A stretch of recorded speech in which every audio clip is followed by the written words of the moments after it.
हम इस वक्त मौजूद हैं रामपुर में और मेरे साथ हैं नवाब काजिम अली खान साहब। बहुत बहुत स्वागत है। शुक्रिया शुक्रिया। सर, रामपुर की अगर बात करें, बड़ी दिलचस्प लड़ाई देखने को मिलती है। दो परिवारों के बीच की जो अदावत है वो एक बार फिर से सामने आई है, लेकिन सियासी तौर पर।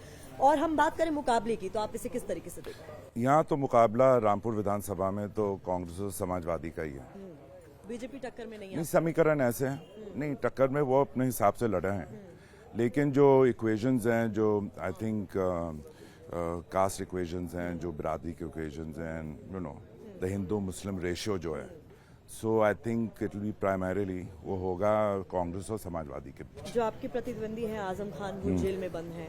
उनके बेटे जो हैं वो जब कहीं भी जा रहे हैं तो वो बता रहे हैं कि जेल में उनके साथ नाइंसाफी हो रही है, अच्छा व्यवहार नहीं हो रहा है, उनकी तबीयत ठीक नहीं है, उन्हें जबरदस्ती जेल में रखा गया। इमोशनल हो जाते हैं हमेशा इस बात का जिक्र करते हुए। I think it's a big फास। ये तो पॉलिटिकल गिमिक है। और जहाँ तक नाइंसाफ़ी की बात जो वो कर रहे हैं, वो ये नहीं बता रहे कि जब वो सत्ता में थे उन्होंने कितनी नाइंसाफ़ी करी लोगों के साथ। आई मीन मुलायम सिंह हो, अखिलेश सिंह हो, उनको मुसलमान तभी याद आते हैं जब चुनाव होता है। ना चुनाव से पहले उनकी कभी शक्ल देखने को मिलती है, ना चुनाव के बाद। जैसे ही चुनाव अनाउंस होता है तो मुसलमान मुसलमान मुसलमान होता है। यहाँ जब 2012 और 2017 के बीच में सरकार थी समाजवादी की, ऐसा जुल्म रामपुर के इतिहास में कभी नहीं हुआ जो उस वक्त हुआ। अखिलेश ने एक दफ़ा भी झांक के देखा कि हम मुसलमानों पे क्या हो रहा है।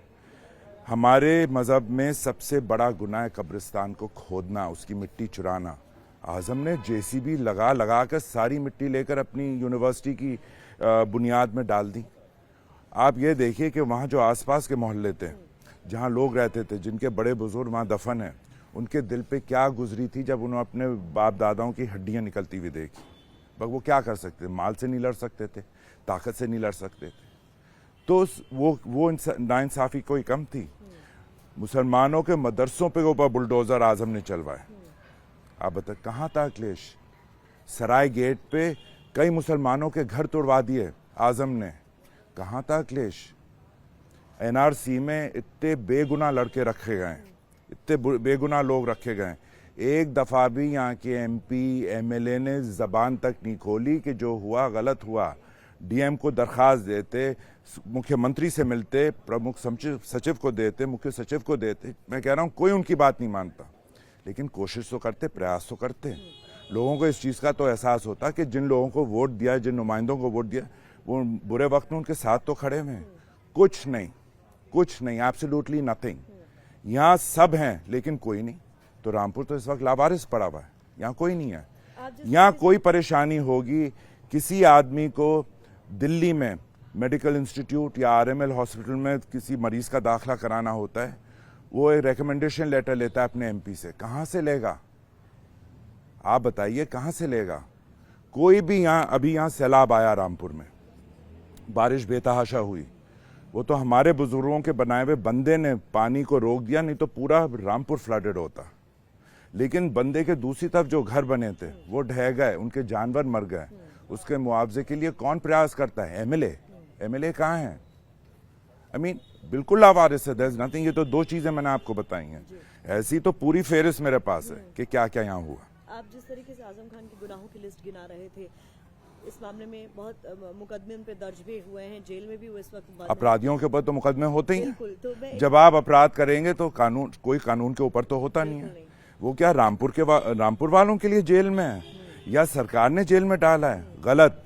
वो अपनी गुनाहों की वजह से जेल में है। अगर वो अपराध करेगा तो उसका वो तो जज तय करते हैं। जज अपना वर्डिक्ट सुनाएंगे। तो उसने नहीं डाला। और जितने कंप्लेनेंट्स हैं, पूरे व्हाटएवर 90+ कंप्लेनेंट्स हैं, जितने मुकदमे हैं, ईच कंप्लेनेंट जो हर कंप्लेनेंट है वो मुसलमान है, कोई नॉन मुस्लिम है ही नहीं उसमें। तो कहाँ है अखिलेश? अगर हम इसकी बात करें, हम कह रहे थे कि फेहरिस्त तो लंबी है, लेकिन उसके बावजूद जनता उनको सपोर्ट करती रही। डर, खौफ, डर। हाँ। चरस में रखवा दूंगा, जेल भिजवा दूंगा, घर तोड़ दूंगा, ये कर दूंगा, वो कर दूंगा। यहाँ कोई, इतने लोगों ने चुनाव पहले लड़े, लेकिन कोई उसमें बदलाव ला नहीं पाया। मैंने समझा मेरी जिम्मेदारी है। मुझे कोई एमएलए बनने का लालच नहीं, 5 बार मैं बन चुका हूँ। बट रामपुर को कैसे सही किया जाएगा? मैं सेल्फिश नहीं हूं, I am not self centred. मेरी पैदाइश इसी घर में हुई थी, वेयर यू आर स्टैंडिंग। जो इस घर की आराजी 61 साल पहले थी, आज भी वही है। ना 2 इंच आगे बढ़ा है, ना 2 इंच ऊपर। ये हमारी है। मेरी पहचान रामपुर से। सो रामपुर के लोग इन अ वे मेरी जिम्मेदारी हैं। मैं जब यहाँ का विधायक भी नहीं था, यहाँ कोई भी आफत आई, मैं आगे चल के मैंने रामपुर वालों की मदद की, उनको सपोर्ट किया। यहाँ के MP MLA तो गायब, कोई था ही नहीं। तो वो डर अब रहेगा इस चुनाव डर में? अब धीरे धीरे, देखिए जो इतने टाइम से हुआ है तो उसे इरेज करने में थोड़ा समय तो लगेगा ही। चुटकी में तो हो नहीं सकता है। It will take a while. मैं कोशिश कर रहा हूं कि लोग मुझ में बिल्डिंग कॉन्फिडेंस, उनका भरोसा अपने लिए डेवलप कर रहा हूं कि अब मेरे साथ रहेंगे तो सुरक्षित रहेंगे। सरकार तो आप जानते हैं किसकी आ रही है। ये तो यहाँ क्योंकि मुस्लिम आबादी इतनी है तो समाजवादी वाले सापा सापा सापा कर रहे हैं। पर Rampur is not UP, it's only 1 part of 403 seats. वो यूपी नहीं है। तो यहाँ के बाहर क्या माहौल है वो बिल्कुल अलग है। तो किसी की सरकार, मैं 3 बार कांग्रेस का विधायक रहा, कांग्रेस की सरकार तो 20 साल नहीं आई, मैंने काम कैसे करा लिया? How did I operate? क्या मैं भी हाथ उठा लेता कि मेरी सरकार नहीं है, मैं मजबूर हूं, क्या करूं? अब वोट लेकर आप जीतते हो तो फिर आपकी जिम्मेदारी हो, कम वोट में आपको काम करना पड़ेगा लोगों का। आजम या तंजीम फातिमा जो वो हस्बैंड वाइफ हैं, ये रामपुर के लोग थोड़ी हैं। आजम इज फ्रॉम, वो बिजनौर का रहने वाला है, नठौर एक कस्बा है, वहां से इंपोर्ट किया हुआ है। तंजीम फातिमा हरदोई की हैं, फ्रॉम बलग्राम। ये रामपुर के लोग नहीं, रामपुर इन्होंने सिर्फ इस्तेमाल किया पैसे बनाने के लिए। एंड सो दे, उनके लिए रामपुर वालों के, इनके दिल में रामपुर वालों के कोई हमदर्दी कभी नहीं हो सकती। तो कुल मिलाकर आप आश्वस्त हैं इस बार के चुनाव में? अगर हम बात करें कि आपको लगता है कि जनता का विश्वास? I am optimistic. मैं 7 चुनाव लड़ा हूं, 5 जीता हूं। हारते भी हैं, जीतते भी हैं। चुनाव में तो यही होता है, democracy, this is what it's all about. तो ये नहीं है कि आप हार गए तो आप घर बैठ गए कि अरे लोगों ने रिजेक्ट कर दिया। सरकारें आती हैं, जाती हैं, लोग हारते हैं, जीतते हैं। I am very optimistic.